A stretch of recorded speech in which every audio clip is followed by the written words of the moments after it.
bringing the glamour of the Grand Prix to the masses here on BBC4 Now, the glory days of the quiet Scot and the flamboyant Englishman.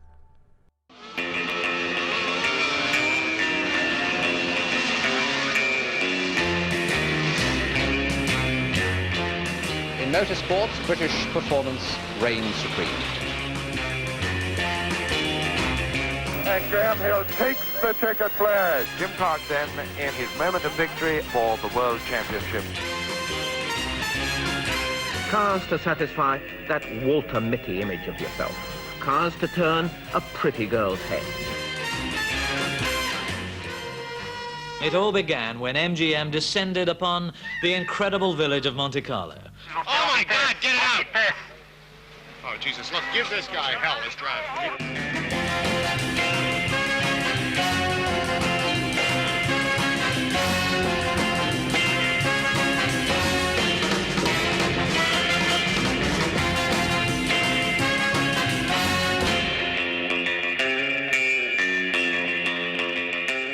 To me, Jimmy Clark is the best-born driver in the world. And the thing that surprises me about him is how fast he's come up. It was only a few years ago when nobody had heard of Jim Clark. 10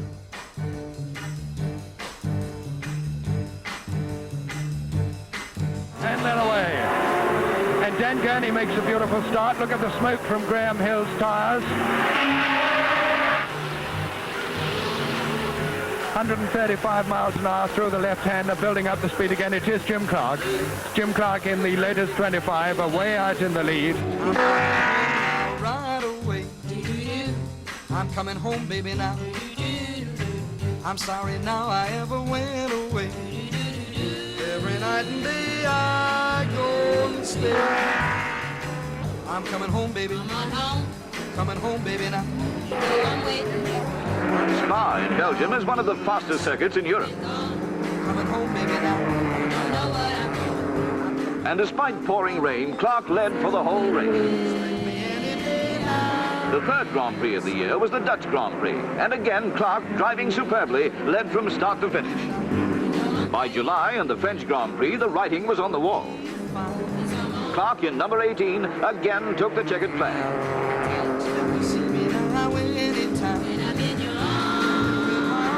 Silverstone and the British Grand Prix found a capacity crowd cheering on what appeared to be Britain's next world champion to yet another victory.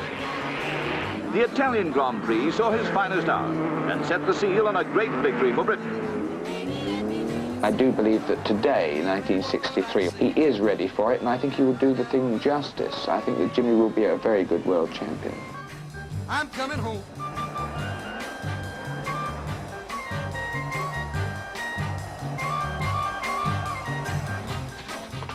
You go back again? Oh.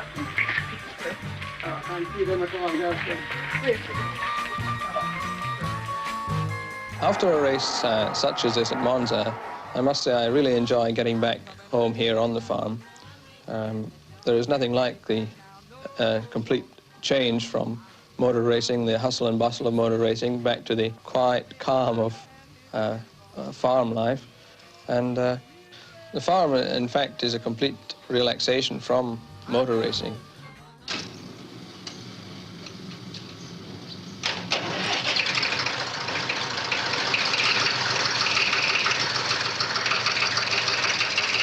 But this farmer is a driver.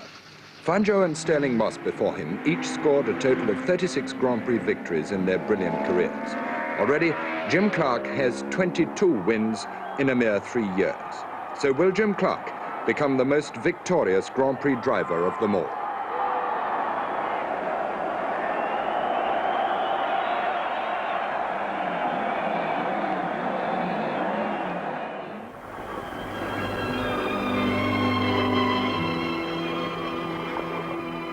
Some men think of it as a woman.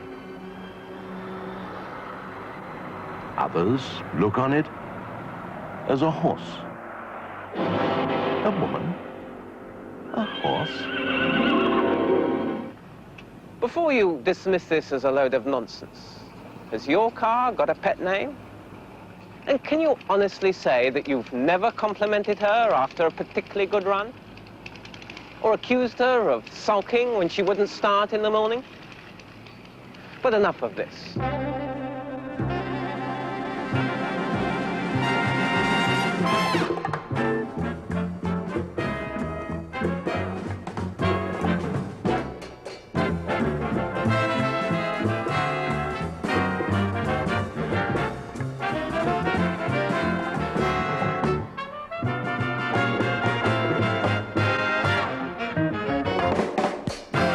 The motor car, undoubtedly the glamour symbol of the 60s. Grand Prix and glossy brochures, James Clark and even James Bond. We all dream of owning one, and when we do own one, we all dream of owning a better one.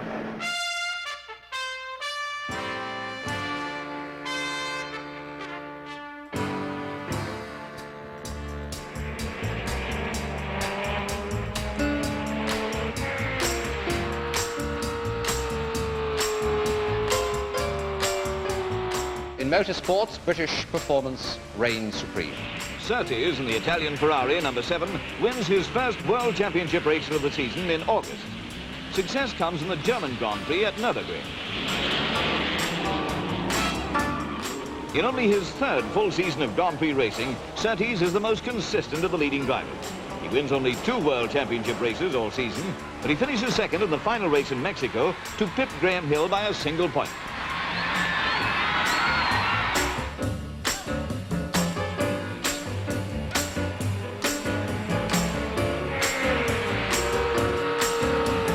One 160-mile-an-hour straight and all the rest curving, as you see Jim Clark here now, curving his way with his usual meticulous accuracy.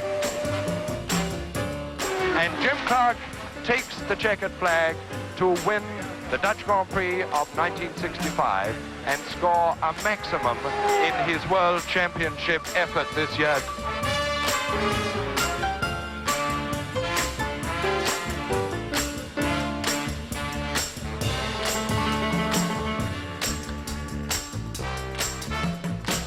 Jim Clark then, in his moment of victory, which I think I am pretty safe in saying is his moment of victory for the World Championship of 1965.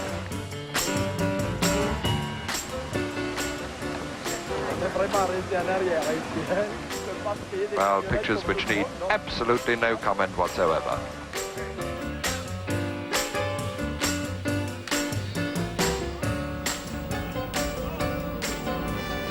Open to the wind with the sun on your face. Cars to satisfy that Walter Mitty image of yourself. Cars to turn a pretty girl's head.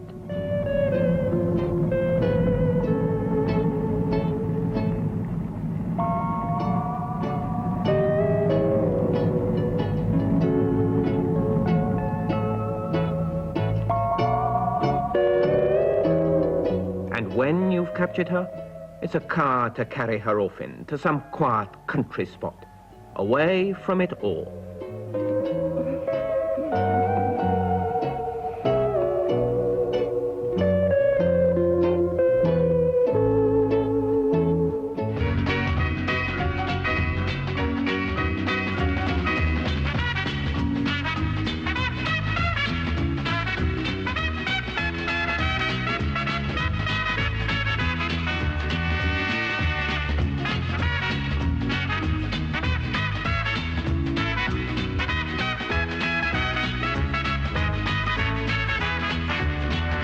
Monaco is always special for the drivers because it's a different circuit and it has its own problems.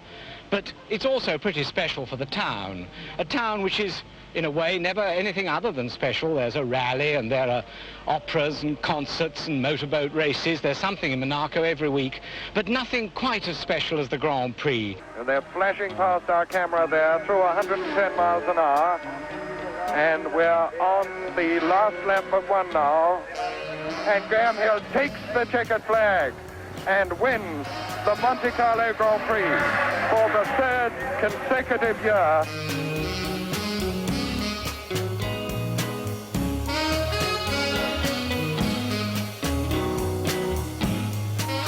But is this race the most difficult test a Grand Prix driver has to face? Well, it's one of them, mainly because it's so tight and twisty, and there's no real states where you can sit back and have a bit of a deep breath and think about what's going on. In fact, we're probably changing gear about 16 times a lap, so that's 1,600 gear changes, and probably work out about one every 5 seconds.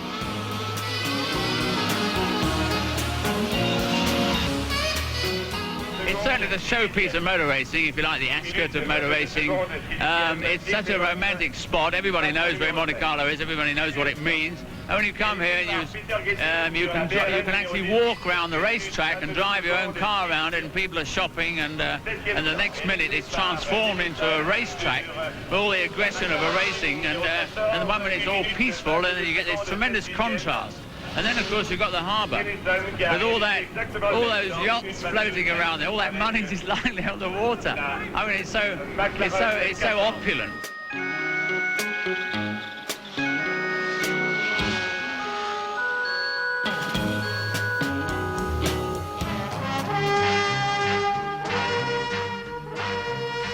It all began when MGM descended upon the incredible village of Monte Carlo, commemorated in song and suicide as a sunny place for shady people, but on this week of the Monaco Grand Prix, a noisy place for racy people.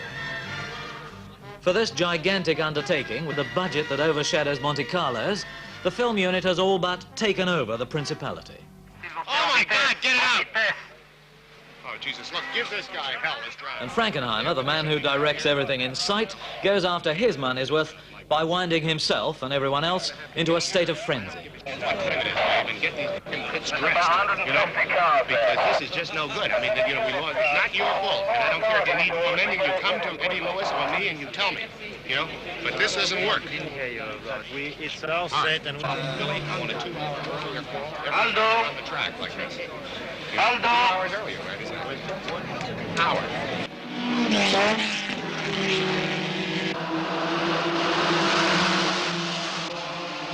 The driver, like the car, is fragile and, however prudent, he drives along the edge of disaster.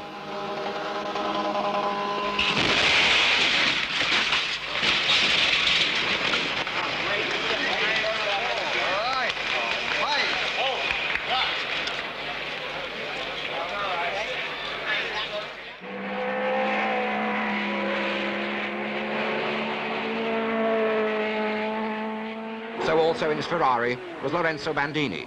He was lying in second place. It was lap 81.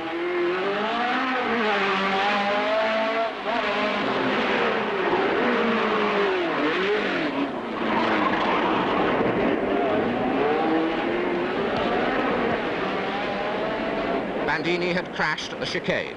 At the pits, the first report was that he'd been seen out of his car and safe, but that was untrue. Bandini was seriously injured, and the Ferrari pit was desolate.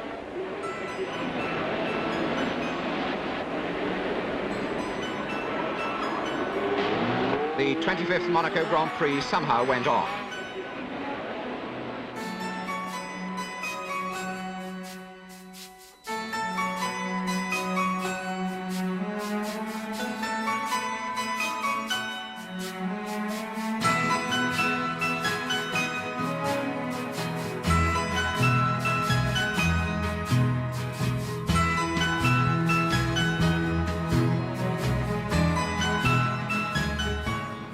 Might as well have a few facts.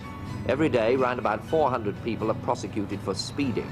And someone who worked it out says the dangerous age for a driver is between 20 and 24. It was worked out statistically, but you might have guessed it. A bus stop right on the corner, making it necessary to overtake the bus blind, can't help putting you in mind of accidents. There were 400,000 of them last year, and 8,000 people were killed. 12% of all accidents happened during overtaking.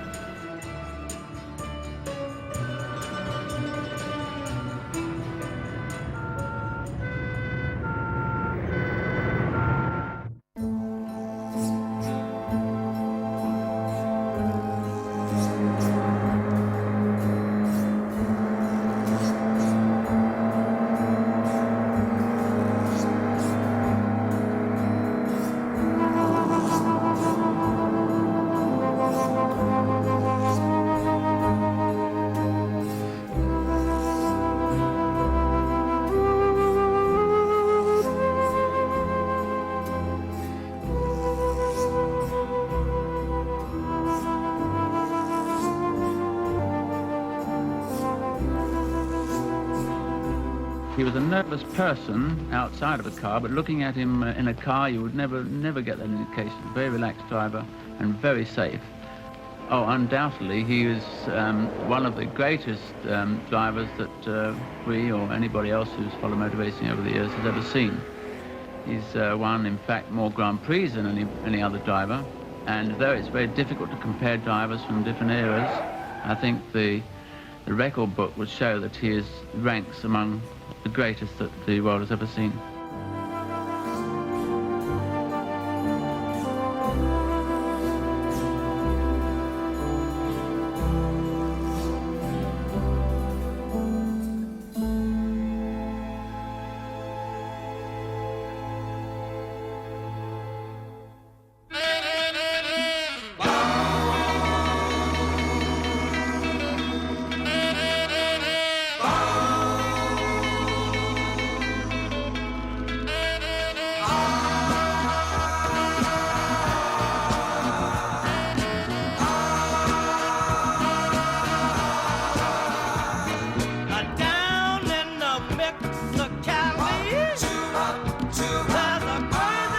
We gather here at the end of a very eventful season, a particularly sad one, of course, because so many top drivers have gone, and above all, Jim Clark, who, before he died, established himself as the greatest Grand Prix driver of all time with a record of 25 victories. It's been an eventful season.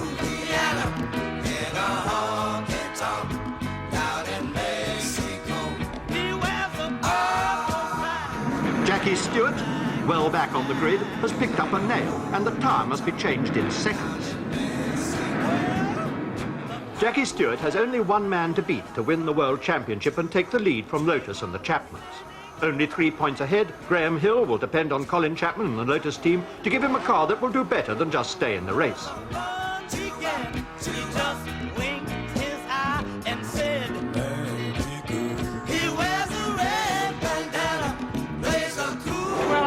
Exciting sport. It offers more perhaps than any other sport that I know of from the excitement point of view. I think we must accept that it's a little bit more exciting than a football match because I suppose of the danger attached to it and the risks that perhaps the drivers are taking. And I think this element of danger and risk must influence the appeal to the spectator. Do you ever get up in the morning and say, well, I think I'm going to give up one day? No? Do you?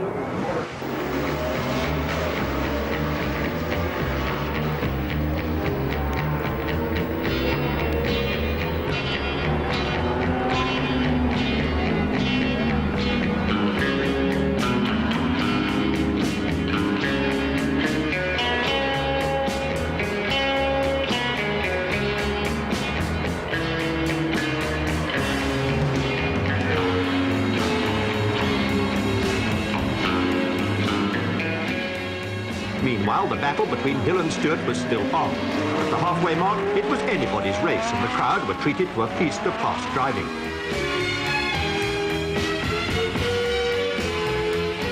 The cars went into the last 10 laps in this order. Hill, McLaren, then Stewart falling behind with fuel pump trouble. With the smell of victory in the air, Graham Hill piles on the pressure to widen the gap between him and the field from seconds to over a minute. Hill wins the race and the championship with Colin Chapman's Lotus.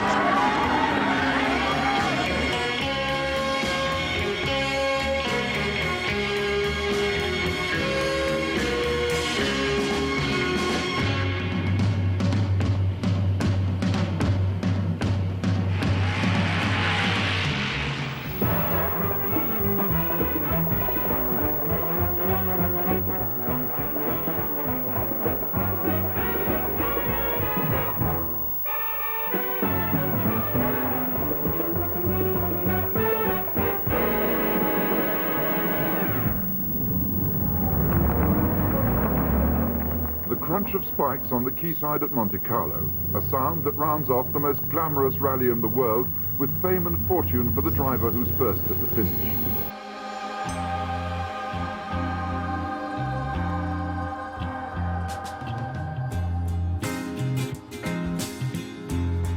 At breakfast time on Tuesday morning, the cars began a 25-hour battle up through the mountains from Monaco to Chambéry and back.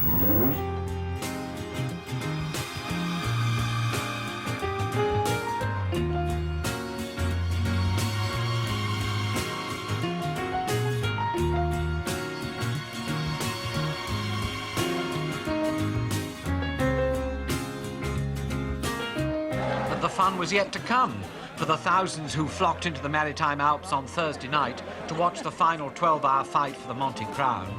Nearly 420 miles with 7 special stages faced the crews as they sped over the Col de Torini.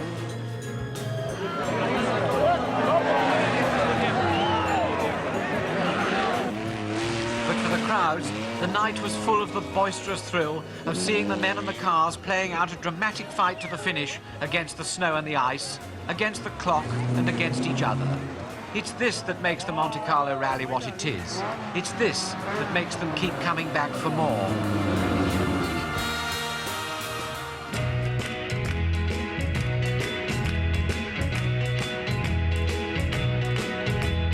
Quand je me suis réveillé ce matin, je savais qu'aujourd'hui tout irait bien. J'ai rencontré hier soir la fille de ma vie. Oh oui, quelque chose. Paris, the Arc de Triomphe in the sunshine of summer.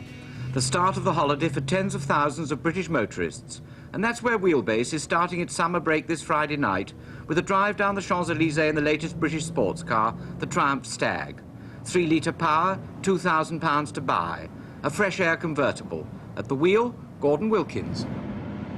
You can now get right round Paris from north to south in 10 minutes. Imagine getting round London in 10 minutes. You'd be lucky to get round in 100 minutes. But here it is. You come off the northern motorway, nip round eastwards and onto the auto route du Sud without any problems or traffic jams at all.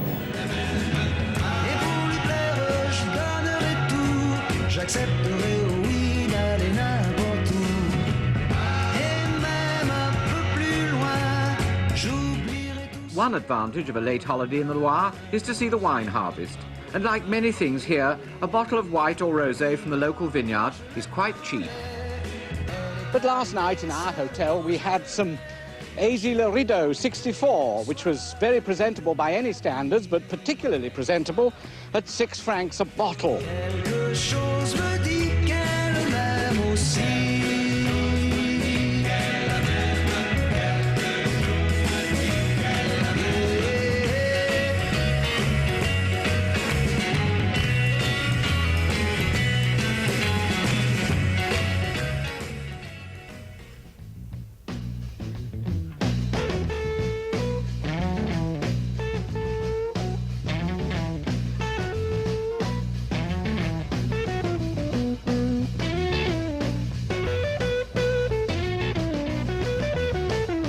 Time for a final word of advice from old Monaco Victor Sterling Moss before he enters the arena.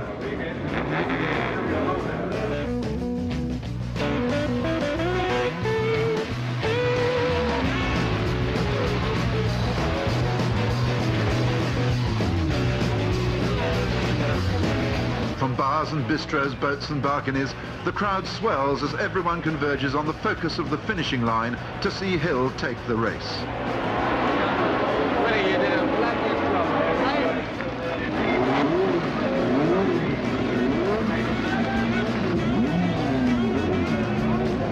So Hill and Chapman back in the championship, winning again.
On the 92nd lap, his Lotus suddenly spun into the air at 150 miles an hour, rolled over twice, and Hill was thrown out. It was some time before the cause of the accident came to light. The right-hand rear tyre had collapsed and come off the rim after a slow puncture. It was the same kind of tyre failure which had led to the death of another world champion, Jim Clark, at Hockenheim 18 months before.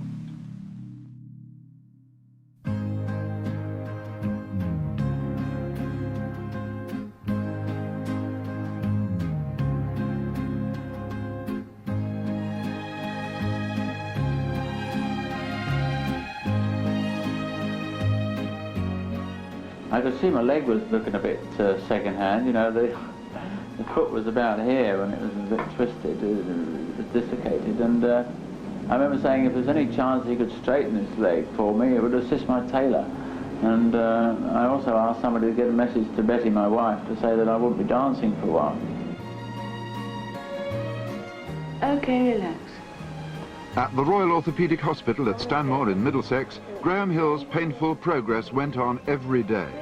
Hilary Browning was the girl who had the job of getting his feet and legs working again, and Hill's sense of humour and will to succeed put him weeks ahead. That's fine. Yes, that's fine. I feel like Margot Fontaine.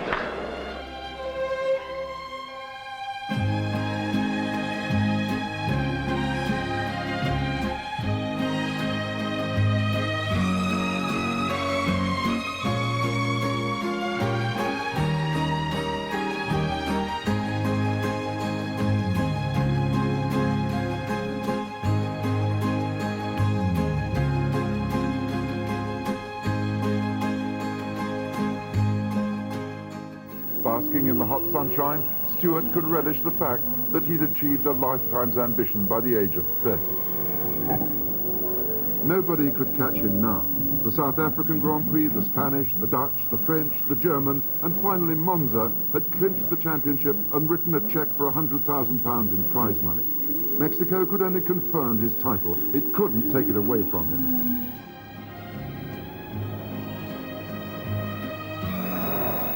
A nice touch on this smiling Sunday afternoon was Denny Hulme's invitation to Jackie Stewart to join him for the victory champagne. Denny was undisputed winner of Mexico, but the Grand Prix circus was moving into the 70s with Stewart at the head.